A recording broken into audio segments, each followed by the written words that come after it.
ఓం శ్రీ గురుభ్యో నమ. ఓం శ్రీ మాత్రే నమ.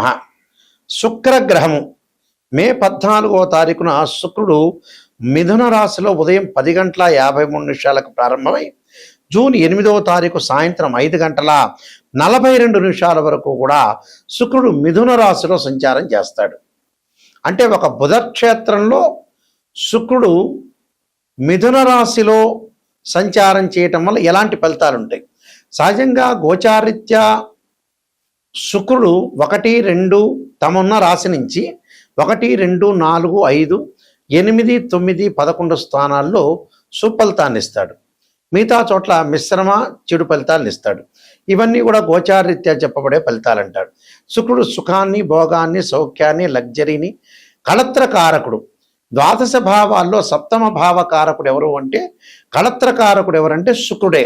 అంటే వివాహాన్ని, లగ్జరీని, వాహనాలు, అలానే కాస్మెటిక్స్, దుస్తులు, బంగారు ఆభరణాలు, హోటల్స్, రెస్టారెంట్స్, ఫుడ్డు, ఫ్యాన్సీ, ఇలాంటివన్నీ కూడా గేమ్స్, సినిమాలు, యూట్యూబులు, కళాకారులు, హార్మోనియం, సంగీతం, సినిమా యాక్టర్సు, డైరెక్టర్సు, నిర్మాతలు, అలానే సింగర్సు, ఇలాంటివన్నీ కూడా ఏమవుతుందంటే ఇలాంటి వాటిలన్నిటి కూడా కారకత్వం ఏమిటంటే శుక్రుడు బాగుంటే ఈ విద్యలన్నీ వస్తాయని అర్థం.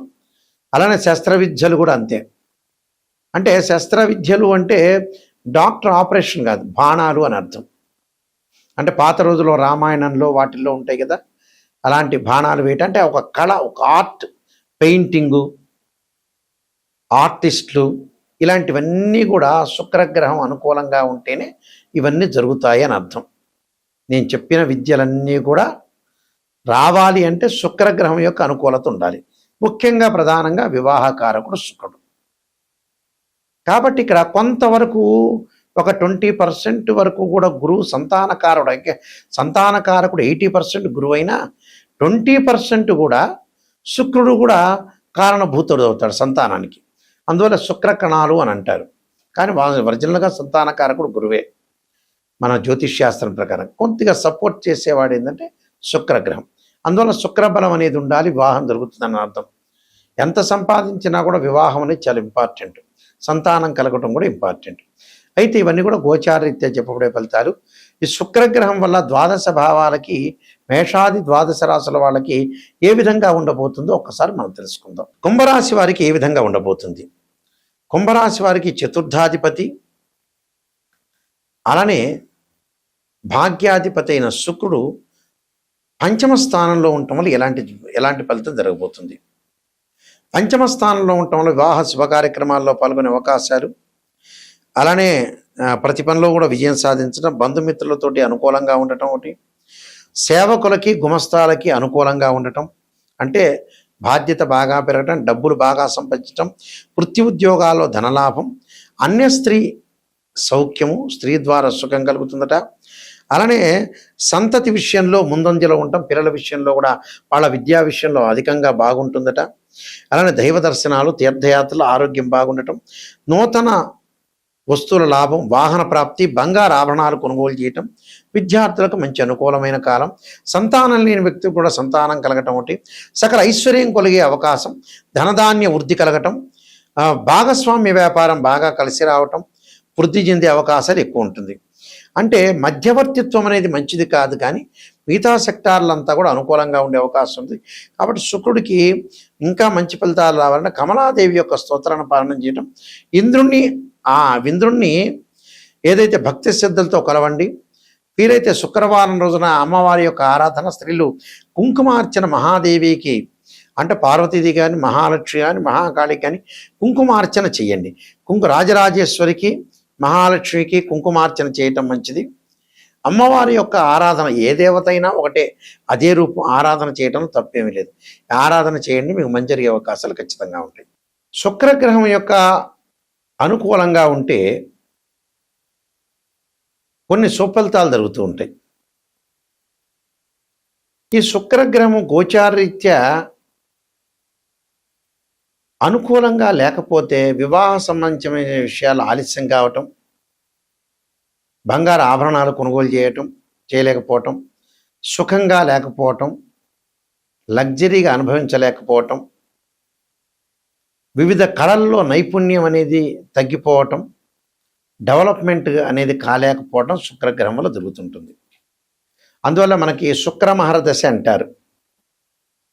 అంటే శుక్రమహర దశ ఏ విధంగా ఉండబోతుంది, శుక్రమహర దశలో మనకు ఎలా ఉండబోతుంది, శుక్రమహర దశలో ఎలాంటి రిజల్ట్స్ వస్తాయని మనం జన్మజాతకాన్ని బట్టి చూస్తుంటాం.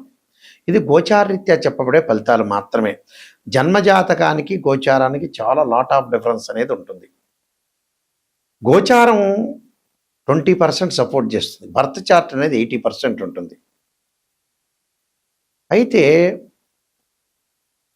మనం జన్మజాతకాన్ని చూసుకునేటట్టయితే 6, 8, 12 స్థానాల్లో శుక్రదోషం ఉండకూడదు. జన్మజాతకం నేను ఇప్పుడు చెప్పేది, గోచారం కాదు. జన్మజాతకంలో 6, 8, 12 స్థానాల్లో శుక్రదోషం ఉండకూడదు. శుక్రుడు రాహుతో కానీ, కేతువుతో కానీ, కుజుడితో కానీ, శనితో కానీ కంజంక్షన్ కాకూడదు. శుక్రుడు మృగశిర, చిత్త, ధనిష్ట నక్షత్రంలో ఉండకూడదు. ఆరుద్ర, స్వాతి, శతభిష నక్షత్రంలో ఉండకూడదు. అశ్విని, మఖ, మూలా నక్షత్రంలో ఉండకూడదు. అలానే పుష్యమి, అనురాధ, ఉత్తరాభాద్ర నక్షత్రంలో కూడా ఉండకూడదు.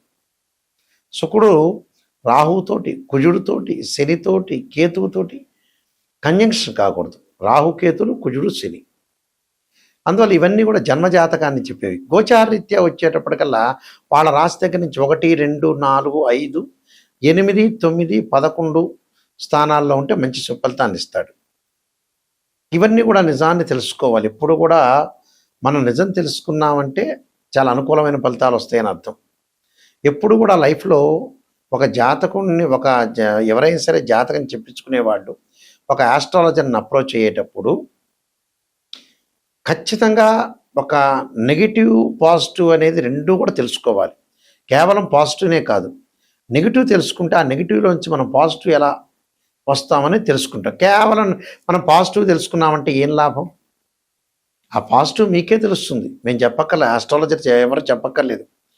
నెగిటివ్ రేపు రాబోయే రోజుల్లో నెగిటివ్ అనేది ఎలా ఉండబోతుంది, దాన్ని ఎలా మనం ఓవర్కమ్ చేయాలి, ఎలాంటి పరిహారాలు చేయాలి, ఎలాంటి ఫుడ్ తీసుకోవాలి, ఎవరితోటి ఎలా ప్రవర్తించాలి, ఎలా ఉండాలి అనే సమగ్రంగా మనం తెలుసుకోవాలంటే డీటెయిల్గా జాతకాన్ని ఓపెన్గా చెప్పించుకోవాలి, ఓపెన్ హార్ట్గా. ఎవరైనా సరే నా దగ్గర సంప్రదించేవాళ్ళు నాయకంటి మల్లికార్జున శర్మ గారి ద్వారా బాగుపడాలి, నిజం తెలుసుకోవాలి అనే వ్యక్తులు మాత్రమే ఫోన్ చేయండి, కాలక్షేపానికి వద్దు. అలానే నేను కాలసర్పయోగ చంద్రిక, రాహుకేతులు, ఛాయాగ్రహాలు, వివాహ మార్తాండము, జాతక చంద్రిక, స్వప్నశాస్త్ర ఫలదీపిక, పుత్రగణపతి వ్రతము, సర్వదేవతా గోత్రుల పార్ట్ 1, పార్ట్ 2, బృహత్ పరిహార సింధు, అలానే పుత్రగణపతి వ్రతము, ప్రిడక్షన్ ఆఫ్ ఆస్ట్రాలజీ, నవగ్రహ దోషాలకి దశమహావిద్యల యొక్క స్తోత్ర పారణాలు, ప్రిడక్షన్ ఆఫ్ ఆస్ట్రాలజీ, ఇలాంటి నెంబర్ ఆఫ్ ఆస్ట్రాలజీ బుక్స్ రాశాను. ఇవన్నీ కూడా రాజమండ్రి వారి యొక్క మోహన్ పబ్లికేషన్ వారి యొక్క పబ్లికేషన్ వాళ్ళకిలో మీకు ఈ పుస్తకాలన్నీ కూడా దొరుకుతాయి. అంటే మోహన్ పబ్లికేషన్ రాజమండ్రి వారి దగ్గర ఈ పుస్తకాలన్నీ కూడా మీకు లభ్యమవుతాయి. మా దగ్గర కూడా ఈ పుస్తకాలన్నీ కూడా ఉంటాయి. అందులో బృహత్ పరిహార సింధు అనేది చాలా ఇంపార్టెంట్ బుక్. అలానే ప్రతిదీ కూడా కాలసర్పయోగ చంద్రిక చాలా ఇంపార్టెంట్ బుక్కే. అలానే నవగ్రహ దోషాలకి దశమహావిద్యల యొక్క స్తోత్ర పారాయణాలు ఇవన్నీ కూడా మా దగ్గర లభిస్తాయి. లేకపోతే మీరు రాజమండ్రి మోహన్ పబ్లికేషన్ వాళ్ళని కూడా సంప్రదించి అక్కడి నుంచి కూడా మీరు తెప్పించుకోవచ్చు. మా వెబ్సైట్ వచ్చేటప్పుడు www.nayakanti.in, అలానే www.nayakanti.com. ఆ స్క్రీన్ మీద స్క్రోలింగ్ అవుతున్న నెంబర్ నా నెంబర్కే వస్తుంది. ఏ విషయం మాట్లాడాలన్నా నా నెంబర్కి మీరు ఫోన్ చేయొచ్చు. అయితే జాతకం చెప్పించుకునే వాళ్ళు నెగిటివ్ కూడా చాలా ఇంపార్టెంట్గా తీసుకొని ముందుకు వెళ్ళాలి. మా ద్వారా బాగుపడాలంటే ఖచ్చితంగా నెగిటివ్, పాజిటివ్ రెండు ఆలోచన చేయాలి. అలానే చాలామంది కూడా మ్యాథమెటికల్ క్యాలిక్యులేషన్ వేసి చాలామంది కూడా చెయ్యరు. ఆస్ట్రాలజర్స్ మ్యాథమెటికల్ క్యాలిక్యులేషన్ వేసి డివిజనబుల్ చార్ట్స్ చూసి డిగ్రీలను కూడా అనాలిసిస్ చేసి జాతకాన్ని చెప్పడం ఇంపార్టెంట్. అంటే దీనిలో రాశిచక్రమని, భావచక్రమని, దశమాంశమని, సప్తమాంశమని, నవాంశమని ఇలా D16 చార్ట్స్ ఉంటాయి. ఆ చార్ట్స్ అన్ని కూడా అనాలిసిస్ చేసి మనం చెప్పాలంటే మ్యాథమెటికల్ క్యాలిక్యులేషన్ చాలా ఇంపార్టెంట్ ఇందులో. అలానే ద్వాదశ భావాధిపతులు అంటారు. అంటే తనుభావానికి రవ్యాధిపతి, ద్వితీయ భావానికి గురువు, తృతీయ భావానికి కుజుడని, చతుర్థ భావానికి చంద్రుడని, పంచమ భావానికి గురువు అని, ఇలాంటి ద్వాదశ భావాధిపతులు, మళ్ళీ రాస్యాధిపతులు, ఆ గడిలో ఉన్న గ్రహం, అంటే మూడింటిని కూడా అనాలిసిస్ చేయాలి. దానిలో ఉచ్చ నీచ డిగ్రీలు, దృష్టి, యోగాలు, ఇలాంటివన్నీ కూడా ఆలోచన చేయాలి. శుక్రుడు ఎక్కడున్నాడు జన్మజాతకంలో, ఎందుకు వివాహం జరగట్లేదు, ఎందుకు ఆలస్యం జరుగుతుంది వివాహం, వివాహం అయిపోయిన తర్వాత విడాకులు ఎందుకు జరుగుతున్నాయి, అంటే జాతకాలు పొంతన చూసుకోలేకపోవటమా, లేకపోతే మొట్టమొదటి జాతకం చూపించుకోలేకపోవటమా, సరైన విధానంలో చూపించుకోలేకపోవటమా. కొంతమంది ఉంటారు రకరకాల వాళ్ళు, మా దానిలో ఆర్ఎంపీ డాక్టర్లు, ఎంబీబీఎస్ డాక్టర్లు, ఎంఎస్ డాక్టర్లాగా ఉంటారు. చిన్న చిన్న వాళ్ళు ఏదో టూకీగా చెప్పి ఏదో మీరు కన్సల్టింగ్ ఫీజు ఇస్తున్నారని ఆ 10 నిమిషాలకు సంతృప్తి పొందే వాళ్ళు కూడా ఉంటారు, చెందిచ్చే వాళ్ళు ఉంటారు, మీరు సంతృప్తి పొందుతారు, దానివల్ల లాభం ఏమి ఉండదు. అందువల్లే ఇక్కడ విడాకులు డివోర్స్ కావడానికి కారణం ఏంటంటే జాతకాన్ని కరెక్ట్గా అనాలిసిస్ చేయలేకపోవడం. చాలామంది కూడా వస్తారు జాతకాన్ని పర్ఫెక్ట్గా చూపించుకోకుండా మ్యాచింగ్కి డైరెక్ట్గా వస్తారు, గురువుగారు మ్యాచింగ్ బాగుంది అని. కానీ వాళ్ళ వ్యక్తిగత జాతకం, ఆ అమ్మాయి యొక్క జాతకం, ఆ అబ్బాయి జాతకం స్పెషల్గా చూపించుకోవాలి. చూపించుకున్న తర్వాత డివర్స్ జరుగుతున్నాయా, లేదా మంచిగా కాపురం చేస్తున్నారా, ఒక అమ్మాయికి భర్త ఎలాంటి వాడు, భర్త యొక్క క్యారెక్టర్ ఏంది, వాళ్ళ ఫ్యామిలీ పరంగా ఏంది, అత్తగారేంటి, ఒక అబ్బాయికి భార్య ఎలాంటిది, భార్య యొక్క చుట్టాలు ఎలాంటి వాళ్ళు, వాళ్ళ యొక్క బంధం ఎలాంటిది అనేది తెలుసుకోవాలి. ఎక్కడా కూడా డిఫరెన్స్ ఆఫ్ ఒపీనియన్స్ రాకుండా చూసుకోవాలి. ఎందుకంటే వైఫ్ అండ్ హస్బెండ్ అనేవాళ్ళు లాంగ్ రన్లో ట్రావెల్ చేయాల్సిన అవసరం ఉంటుంది. లాంగ్ రన్లో ట్రావెల్ చేయాల్సిన అవసరం ఉంటుంది కాబట్టి చాలా జాగ్రత్తగా జాతకాన్ని చూపించుకొని ముందుకెళ్ళటమే చాలా ఇంపార్టెంట్. అంటే ప్రతి విషయంలో కూడా చాలా జాగ్రత్తగా అనుసరించి ముందుకు వెళ్తేనే మనకు మంచి జరిగే అవకాశం ఉంటుంది. మీ అందరికీ కూడా పరమేశ్వరుడు యొక్క కరుణాకటాక్షం ఉండాలని ఆశిస్తూ సర్వే జనా సుఖినో భవంతు.